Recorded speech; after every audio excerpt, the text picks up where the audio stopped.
First of all मैं ऐसे person को माइक देना चाहता हूँ जो लर्निंग एटीट्यूड रखता है, बहुत ही शॉर्ट टाइम में बहुत ही अच्छी स्पीड से काम करे है। तो first of all Maulik Patel sir કે लिए एक बार जोरदार क्लेपिंग हो जाए। જેમની સ્પીચ છે ને એ અહીંયા રહીજો, બાકી બધા બેસી જઈએ આપણે। જેમની સ્પીચ છે અત્યારે એમની અહીંયા રહીએ, બાકી બીજા બેસી જઈએ। माई सेल्फ मौलिक पटेल। दोस्तों, आज से 2 साल पहले मैं इस बिजनेस के अंदर फुल टाइम आया, तब मैं कोने में चेयर के ऊपर बैठा था और आज मैं इस स्टेज के ऊपर पहुंचा। तो उसके पीछे का सबसे बड़ा रीज़न ये है कि मैं हर दिन नया नॉलेज लेता हूँ, हर दिन नई नई चीज़ें मैं सीखता हूँ। दोस्तों, आज हमको हर दिन नई चीज़ें सीखने की ज़रूरत क्यों है? क्योंकि इस दुनिया के अंदर टोटल 4 क्रॉसओवर हुए और जब भी ये क्रॉसओवर होते हैं तो लोगों का जो काम करने का तरीका है वो टोटली चेंज हो जाता है। सबसे पहला क्रॉसओवर आज से 1 लाख साल पहले हुआ।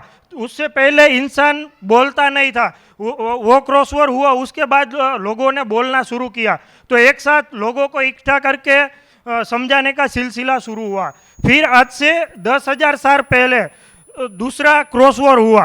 उस क्रॉसओवर के बाद लोगों ने लिखना शुरू किया, तो कम्युनिकेशन और आसान हुआ। मैं यहाँ से खत लिखकर 2-3 जगह पे अलग अलग जगह पे मैं भेज सकता हूँ, तो कम्युनिकेशन और आसान हुआ। फिर आज से 500 साल पहले तीसरा क्रॉसओवर हुआ और प्रिंटिंग मशीन आया और कम्युनिकेशन और आसान हुआ।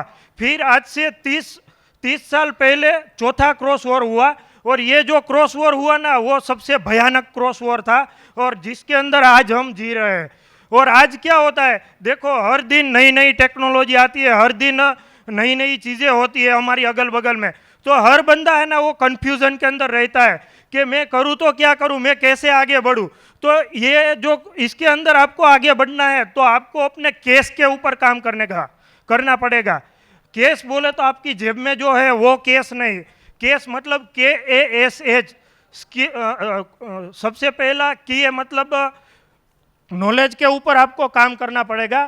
फिर एस आता है, ए बोले तो एटीट्यूड, एस बोले तो स्किल, और चौथा आता है एच बोले तो हैबिट। जब आप नया नॉलेज लेंगे तो आपका नया एटीट्यूड डेवलप होगा। जब आपका नया एटीट्यूड डेवलप होगा तो फिर आपका नया स्किल डेवलप होगा, और जब नई स्किल आएगी तो आपकी नई हैबिट डेवलप होगी, और जब आपकी नई हैबिट डेवलप होगी तो आप अचीवर बनोगे और आगे बढ़ोगे। अगर आपको ये केस के ऊपर काम करना है तो आप कैसे कर सकते हो, केस को कैसे अपडेट कर सकते हो? तो उसके लिए आपको हर ट्रेनिंग मीटिंग, हर सेमिनार, हर फंक्शन को अटेंड करना पड़ेगा। जब आप केस को डेवलप करने के लिए ट्रेनिंग मीटिंग और फंक्शन के अंदर जाओगे तब अपने ही लोग उसके अंदर बाधा डालेंगे। मतलब आपके जो फैमिली वाले हैं, आपके फ्रेंड है, वो उसके अंदर रुकावट पैदा करेंगे। क्यों? उसको मालूम नहीं है कि केस के ऊपर फ़ायदा, केस को डेवलप करने के लिए आप सेमिनार के अंदर जाते हो तो सेमिनार से क्या फ़ायदा होता है, फंक्शन के क्या फ़ायदा होता है, तो वो उसको मालूम नहीं है। तो वो उनकी जगह पे सही है। तो मतलब आपको हर ट्रेनिंग मीटिंग के अंदर आपको आना पड़ेगा। और लास्ट में इतना ही कहना चाहता हूँ कि थैंक यू सो मच। एक बार મૌલિક સર के लिए जोरदार क्लेपिंग हो जाए।